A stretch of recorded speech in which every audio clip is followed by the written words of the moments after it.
gasped, clawing and kicking when his feet left the concrete floor. It wouldn't do any good to struggle. He had about 3 inches and a good 25 pounds on the fucker. "I'm okay," Miller said on a rush of words and clutched both hands around his bicep, but Zane wasn't done choking the fuck out of Brewster. Through a hazy red fog, Captain Maddox Stone's "Oh shit" came through the mic. He didn't fucking care. All he pictured was that flashing light where Miller's heart was. Where Isaac's heart could have been, because Miller was a stand-in for Isaac. And Brewster's fuck-up could have cost him Isaac. And that couldn't be allowed. "Sergeant Gannon, stand down," Maddox snapped, now close to his ear. Sucking in a hard, savage breath, he used every ounce of self-discipline to unclench his hand and toss Brewster to the ground. The man hit the concrete with a loud crack and toppled over onto his side, wheezing for air. Something hard and plastic toppled from Brewster's pocket and landed with a slight crack on the ground. Zane stared in disbelief at the cell phone. A dating app winked up at him with some person named Miss Kitty displaying her attributes in a skimpy red bra. Maddox saw the app at the same time and blocked him when he started forward. "I'll handle this," Maddox warned softly. Miller, though, turned on Brewster. "You're fucking surfing the internet during recon training?" "It's not for real," Brewster spat, getting to his feet, fists clenched. Zane could see it in the asshat's eyes. Brewster wanted a piece of him. "Give it your best shot." Ice dripped from his words. "You'll only get one." "Brewster, you're out." Maddox pinched the bridge of his nose. "What?" The guy had a moment to look amazed, as if he hadn't expected to be removed. Apparently the motherfucker hadn't thought of anything past getting a hard-on for some online date. Did Brewster seriously think he could get away with that during training for a shot at their team? A special forces unit that only accepted the best of the best? "Christ," Zane muttered. "Are you kidding me?" Brewster gaped up at Infinity's captain.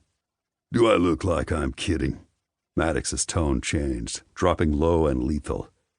Nobody moved as Brewster grabbed his cell from the floor, rolled to his feet, and stomped from the training area. Sweat soaked Zane's shirt, the weight of his tactical gear and vest only making the room feel hotter. The whole facility normally ran warm, but today the massive fans didn't appear to be doing their job. His back hit the wall with a thud, and he tore out his earpiece and unstrapped his vest. "You're dismissed, Sergeant Miller," Maddox said. "Sir," Miller replied and left the room. "I don't know how Brewster got past the first round of cuts," he muttered. Swiping a sleeve at the sweat running into his eyes, he followed Maddox down the stairs and out of the gray metal building. "He tested high on the physical side and low on the brains." Zane sucked in the crisp morning air, enjoying the slight breeze that swept through the small army base. The base housed about 100 soldiers at any given time. Maddox chuckled and dropped into step, walking across the asphalt to the main building. "Oh, hey, congratulations on your promotion, Master Sergeant." "Thanks." Zane gave a rueful smirk. Moving from Sergeant First Class to Master Sergeant came with a whole host of new responsibilities. Chapter 2. Isaac. One man's history either defines him or sets him free. Well, wasn't that just poetic? He snorted under his breath and hunched his shoulders beneath his heavy jacket. He twisted and then pulled a loose string from the army green material. Shifting the seat of his SUV, he tried to ease the ache growing in his ass after an hour of sitting. A silver sedan lurched into the driveway of the light gray-colored house that sat across the street, one house up from where he'd parked. Just in case, he slouched further down into his seat, keeping his gaze locked on the visitor. The medical worker emerged from the car carrying several grocery bags. The nurse wore a brown bun set low on her neck and blue scrubs. She'd been hired by his brother and seemed capable enough.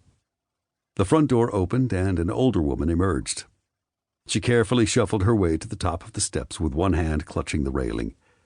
She appeared frailer than he'd remembered. Impatient, he pulled his buzzing cell phone from his pocket and tucked it against his ear.